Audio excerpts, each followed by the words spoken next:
faith dances with myth, there are tales passed down through generations. Stories so deeply ingrained in culture that they become a part of the collective consciousness. And one such story is the legend of the Twin Dragon Islands, a place of mystery and magic nestled somewhere amidst the vast archipelago that graces our planet. It all began long before the rise of men. The celestial city of Mandira Sacra floated above the mortal realm.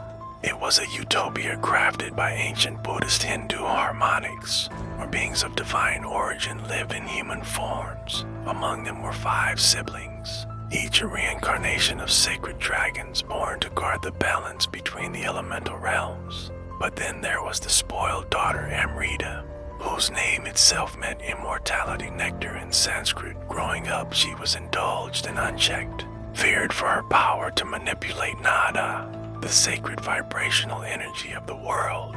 Yet her cruelty was camouflaged beneath celestial beauty, but her manipulations tore apart many lives within Mandira Sacra. And so when her actions threatened cosmic harmony, a divine curse was cast. She was entombed in the Garden of Vedra, an arcane sanctuary sealed behind illusions of paradise. For companions, she was surrounded by spectral animals representing her inner conscience and guilt-blind albino, peacock symbol of lost pride, and true the one-horned deer, symbol of solitude and purity, a golden snake that never speaks, symbol of power restrained, and a mute crow that caused only at night omens of past voices haunting her. She wasn't alone. There was also the magic stone, the Centimani Pearl, a legendary jewel once placed in the navel of the city by the elder dragons to maintain harmony. In a moment of absolute secrecy, she swallowed it, binding herself to immortality, but also muting her voice, her magic, and eventually her soul. Then there was the exiled visitor, Aryan Raksa, whose name meant noble protector. He was a former monk warrior cast out from his clan for rejecting war. He wandered unknowingly through veils of reality until he stumbled into Vedra Garden.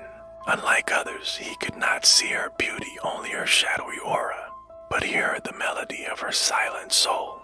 Their meaning could awaken the ancient prophecy that a dragon's truth must be unlocked not by force, but by compassion.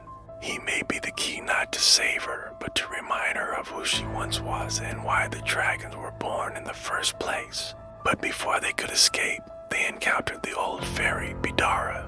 A nod to the sacred Bidara tree, she offered them freedom with a condition.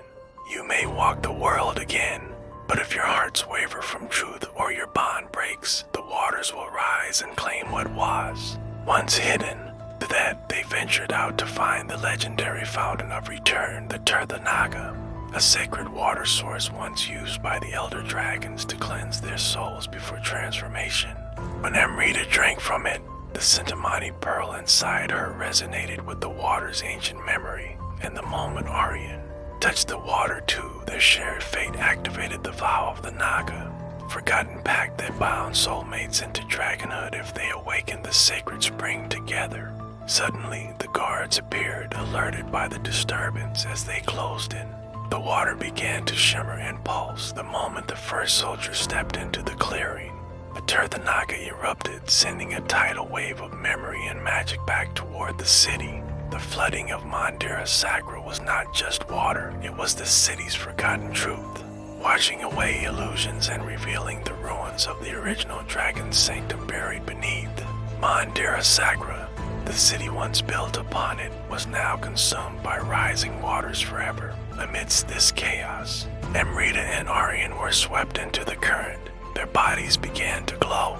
Curse of Bidara fairy broke not through rebellion, but through sacrifice. Realizing the pearl could not fall into mortal hands, Amrita willingly let it dissolve into the water, severing her last ties to her former life. Their forms shifted, scales of emerald and sapphire, wings of mist and flame. They rose as Amrita Naga and Aryan Naga, guardians reborn. In the end, they settled into stillness, their dragon forms becoming two islands, the Wingcurved Island and the Flare-Curved Island, forever watching over the sea.